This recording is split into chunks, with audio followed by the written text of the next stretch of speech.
Donc pour quelqu'un qui veut vraiment tester les IA, créer des choses avec, même créer un animé, confronter des idées de business, générer tout son marketing, générer son site internet, tout son contenu, ses images, et bah là vous avez vraiment quelque chose de très intéressant. Pour vous donner une idée, dernièrement j'ai fait des tests sur tout ce qui est les courses hippiques par rapport à l'utilisation de Grok 3. Faire des prévisions, voir si on arrivait à trouver des statistiques, bref, je me suis amusé avec. Et j'ai utilisé Grok dans un cas spécifique parce qu'il est très bon dans tout ce qui est mathématiques. Et les calculs et les mathématiques sont une grosse problématique de l'intelligence artificielle. Et là je me suis dit, ok, j'ai envie de tester maintenant Grok 4. J'ai juste envie de le tester et comparer les résultats. Et en regardant les derniers tests et benchmarks, on voit très bien que Grok 4 a de très bons résultats. Sauf que si vous voulez mettre à niveau justement Grok 4, eh bien vous allez déjà payer 30 $ par mois, voire 300 $ par mois. Et comme on l'a vu, pour avoir 1 million de points sur l'autre service qui mutualise tous les services,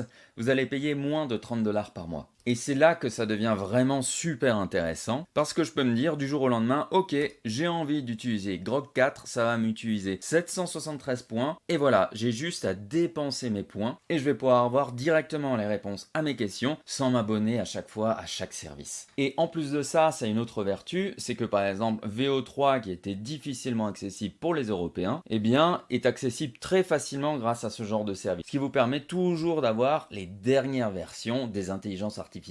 Et franchement, ça marche en tout cas très bien. Là par exemple sur Eleven Labs, coûte lui aussi quand même assez cher, j'ai pu générer très facilement un message. Coucou, c'est Thierry. Alors là vous le voyez, je n'ai pas une voix d'homme, j'ai une voix de femme, mais ne vous inquiétez pas, vous êtes guidé à chaque moment. Regardez par exemple ici, si vous avez envie de retravailler cette voix-là avec justement une voix d'homme, eh bien l'intelligence artificielle va vous guider à chaque fois pour avoir le meilleur usage de cette intelligence artificielle. Donc il suffirait que je clique sur ce bouton, Coucou, c'est Thierry. et voilà, c'est fait, ça fonctionne. Et autre chose qui est très très intéressant aussi, c'est que par exemple là j'ai généré une image avec Leonardo, ok, j'ai généré cette image, pas de souci, j'ai eu son résultat, et ensuite je peux utiliser différentes fonctionnalités pour faire interagir les intelligences artificielles entre elles. Je peux très bien demander à cette intelligence artificielle d'animer ensuite cette image là, ou bien je peux générer une autre image avec Google pour comparer les résultats. J'ai juste à cliquer par exemple ici, et voilà, j'ai l'image qui va être régénérée automatiquement avec le prompt de base, mais dans un autre service, dans le service de Google. Et bam, j'ai directement le résultat. Et ça a un côté aussi très pratique parce que juste en quelques clics, vous allez pouvoir interconnecter différents services sans vous prendre